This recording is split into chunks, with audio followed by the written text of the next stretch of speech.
Okay. All right. We are starting on Kaptal 29-1, right? There's 29-1, yes. Kaftet. Close it. Hasten to close the door. Device for survival here. Okay, let me get this picture up here. Okay, here we go.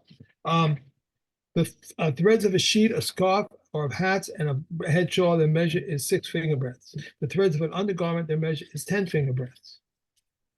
The threads of an overcoat, a veil, a shirt, and a mantle, the measure is 3 finger breadths. The fringes of an old woman's cap, of an Arab face covering of kotin, a hollow belt of a turban, and of a partition, their measure is whatever the length of the fringes may be. 3 mattresses of wool, 6 of linen, 3 sheets, 12 kerchiefs, 2 trousers, and 1 shirt, 1 mantle, 1 winter cloak are considered connected with respect to tuma and to sprinkling.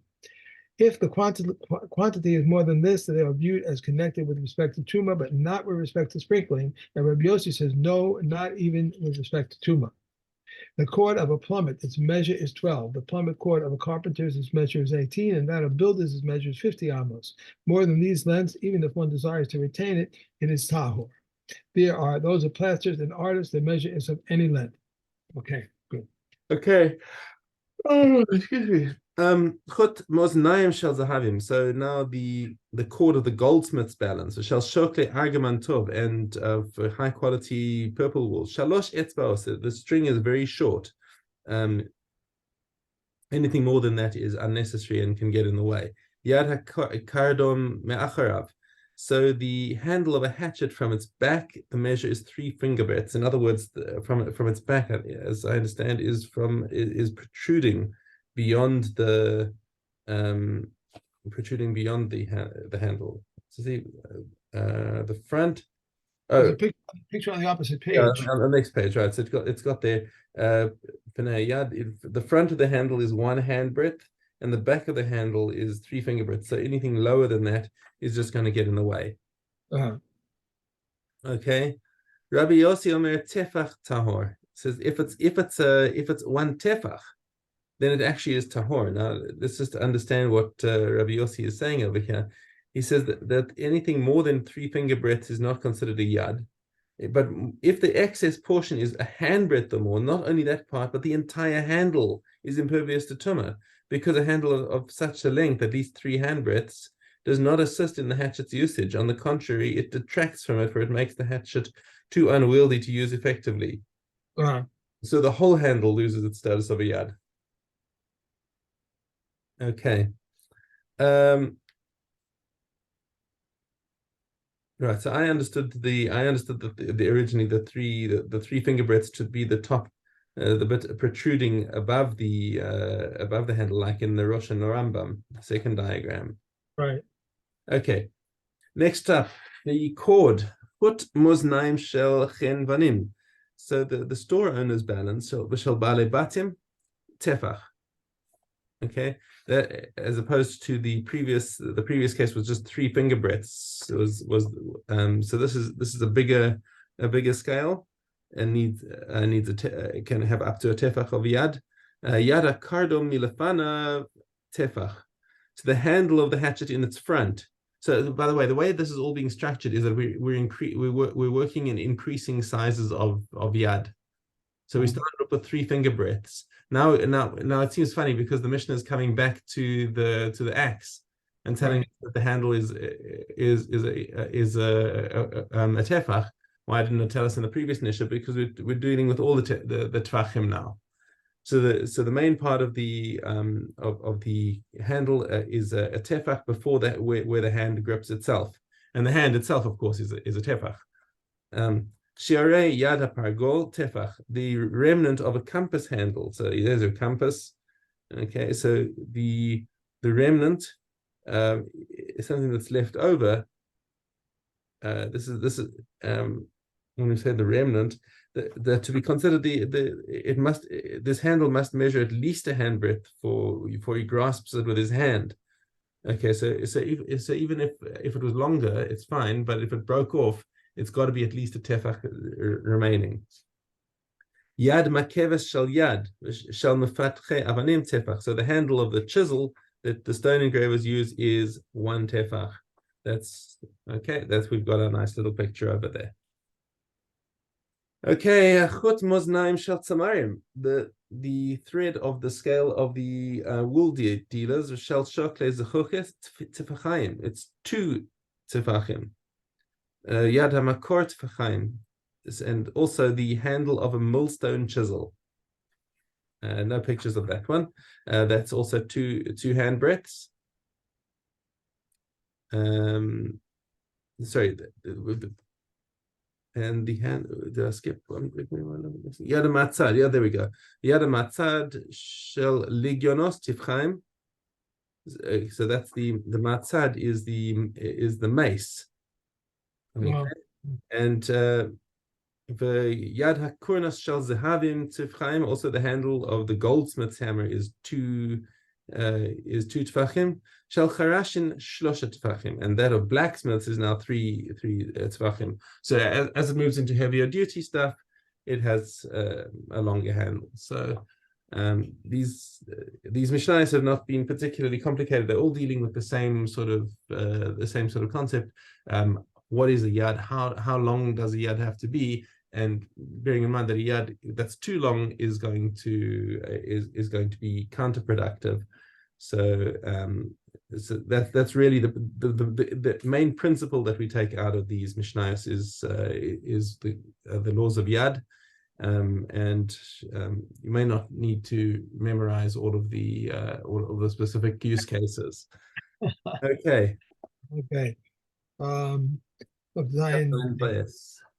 Cloth can contract measures tuma if it measures 3 hand breadths by 3 hand breadths, and contract corpse tuma if it measures 3 finger breadths by 3 finger breadths. Sack can contract tuma if it measures 4 hand breadths by 4 hand breadths. A hide can contract tuma if it measures 5 hand breadths by 5. A mat can contract tuma if it measures 6 hand breadths by 6 hand breadths, and the measure applies equally to midrash tuma and to corpse tuma. Rameya says regarding sack, its tremens can contract tuma if they measure 4 hand breadths, but initially it contracts tuma when it has been completed.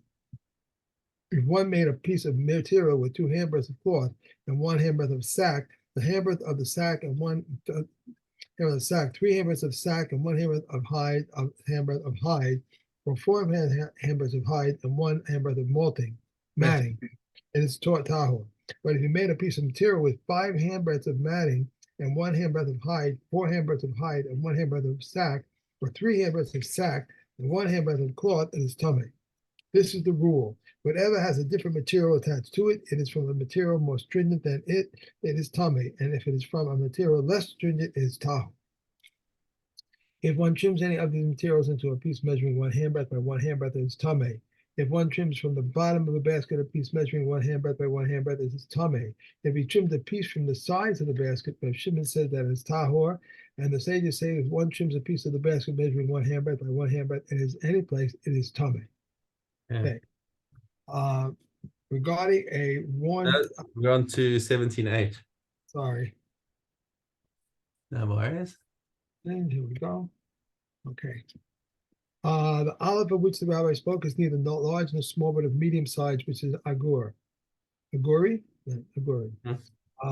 The barley of which the rabbi spoke is neither large nor small, but of medium size, which is a desert barley. The lentil of which the rabbi spoke is neither large nor small, but of medium size, which is an Egyptian lentil. That all movable objects convey tumor when they are as thick as an ox goad, one that is neither big nor small, but one of medium size. What is meant by one of medium size? Anyone that has a circumference of 1 handbreadth. The amma of which the rabbi spoke is of a medium amma. The 2 1 amma measuring 6 were kept in Shushan Habira, one at its northeast corner and one at its southeast corner. The one at the northeast corner was longer than the amma of Moshe by a half finger breadth, and the one at the southeastern corner was longer than the one by another half finger breadth. This second measuring stick is thus found to be longer than the amma of Moshe by a full hand breadth. But why did the rabbi? Yeah. Okay, did I say the right? All right, yeah, finger breadth. But why did the rabbi speak of 1 large amma measure and 1 small amma measure? So that the craftsman would take contracts according to the small amma measure and return the finished products according to the large amma measure, in order they should not come to commit Mila. Reb Meir says all amos mentioned in the size of the context of the temple refer to medium amos, except for the amos of the golden altar, horn, legend, base of the Ola altar. Yehuda says the amma of the temple structure mentioned 6 handbreadths, but that of the utensils measured 5 handbreadths. Okay. Right. I can't help myself, but when they were doing the measurements of the stick, and Moshe's stick and everything, my head just works this way. It goes right back to oh great, Raiders of the Lost Ark, when they were measuring the stick and the thing, and they said they measured wrong on the other side. They forgot, they measured incorrectly, so that's why they're looking in the wrong place. Like in my mind is always thinking of these crazy things. Okay, I had forgotten that scene. You didn't see that scene? I've seen Raiders of the Lost Ark a few times, but I didn't remember that scene. They were looking for the golden. They were looking for the golden for the ark. Yeah. I remember it now. Now you mentioned it, I remember it. Sun shines in a certain spot. They hit the wrong spot because it was wrong. Anyway, but Shimon, Caesarea, and Shimon say they did not disagree that concerning anything of one category is liable. He is liable. Concerning what do they differ? Concerning something of 2 categories. That Rebbe Eliezer holds him liable to akatos, and Rebbe Yeshua exempts him. Said Rebbe Yehuda, even if he intended to pick figs and he picked grapes, to pick grapes and he picked pigs, to pick black ones and he picked white ones, or to pick white ones and he picked black ones, Eliezer holds him liable for akatos. And Yehuda, Yeshua exempts him. But it said Rebbe Yehuda, I am amazed that Rebbe Yeshua exempts him in this case. And so why is it stated in which he sinned? This is to exclude an unwitting act. Slaughter blood of cattle, a beast or a fowl, whether clean or unclean, blood shed as a result of piercing, or blood shed as a result of tearing, or bloodletting by which life escapes, they're liable for it. The blood of the spleen, the blood of the heart, the blood of the eggs, the blood of the fish, the blood of the locust, or the blood that oozes out, they are not liable for it. But Rabbi Yehuda holds one liable for the blood that oozes out. Rabbi Akiva holds one liable to an asham for a doubtful case of the ilah, but they come and say exempt him. Rabbi Akiva agrees, however, that he does not bring his restitution until it becomes known to him, and he then accompanies him with the unconditional asham. Said Reb Tarfon, why should this person bring 2 ashamos? Rather, let him bring restitution and its 5th, and let him bring an asham for 2 salam and say, if I am surely guilty of the ilah, let this be my restitution and this be my asham. And if it is doubtful, the money is a donation, the asham is an asham tulay. For the same species from the same species from which he brings an obligation of doubt, he brings an obligation of certainty. Okay. Shavuos.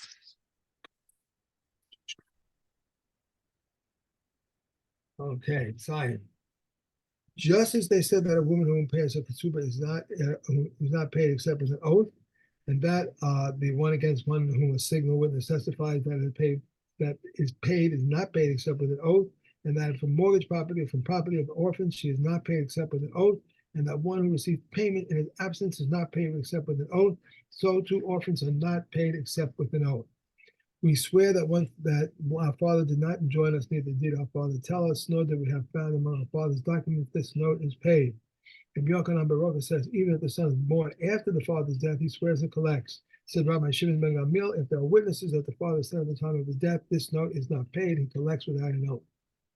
The father must swear although no claim is lodged. Partners, sharecroppers, administrators, the wife who manages the affairs of the house, and the son of the house. If he said to him, what claim do you lodge against me? And he replied, I want you to swear to me, he is liable. Once the partners of the sharecroppers divided, he cannot make him swear, and if the oath was imposed upon him from elsewhere, they impose upon him an oath for the entire claim. The Shemitah year releases him from one oath, from an oath. Okay. There are 4 types of shomerim. The unpaid shomer, the borrower, the paid shomer, the renter. The unpaid shomer swears for everything. The borrower pays for everything. The paid shomer and the renter swear concerning an animal that broke a limb, an animal that was captured, and an animal that died, but they pay for loss or theft. Okay. Where are we going after this? After Shavuos is Adios. Yes. And we are on Gimel Vav. It once happened that the elders sent from Yerushalayim to the cities and decreed a fast because wind blasts the sides of an oven's mouth were seen on grain in Ascalon. They further decreed a fast because wolves had devoured 2 children beyond the Jordan. Rabbi Yossi says the fast was decreed not because they had devoured the children, but merely because they were seen in the city during the day. In these cases, we cried even on Shabbos. If the city was surrounded by hostile Gentiles or by a flooding river or a ship is a storm tossed at sea, Reb Yossi says we may call upon the people to assemble for assistance, but not for supplication.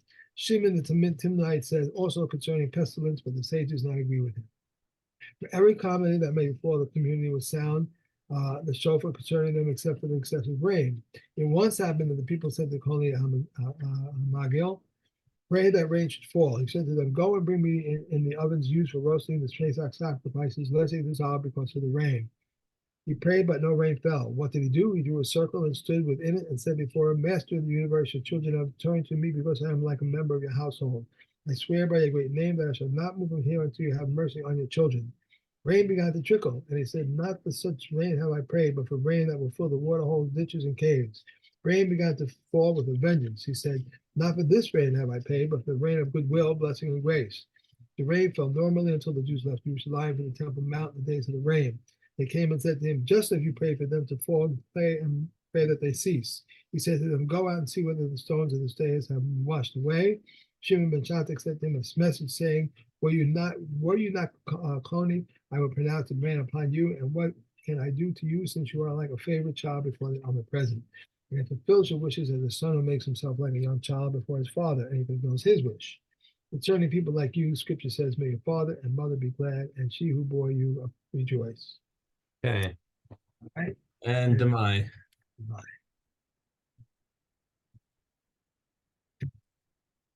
Okay. Hey, babe. If one wishes to separate Truma and Truma Meiser jointly, he takes 1 part in 33 and 1/3 and third, and says 100 of what is here on this side of Chulin, and the rest is Truma for the whole. And 100 Chulin is that is here on this side is Meiser, and the rest adjoining it is Meiser. That which I rendered Meiser is Truma, and Meiser for it, and the rest is Chala. The Meiser shady in the north or the south of it, and is redeemed with money. If one buys from a baker, he may separate tithes from the warm for the cold, and from the cold for the warm, even of several molds. So says Reb Meir. Reb Yehuda forbids because I say yesterday's wheat was from one and today's from another. Reb Shimon forbids in the case of Truma and Meiser, but permits in the case of Chulin. If one buys bread from a seller, he must tithe every mold. So says Reb Meir. But Reb Yehuda says for one for all. Reb Yehuda agrees that when one buys from a monopolist, he must tithe every mold. Okay, and we're done. And I'm going to Have a great day. Enjoy. Thank you. Have a good day. Bye. Bye.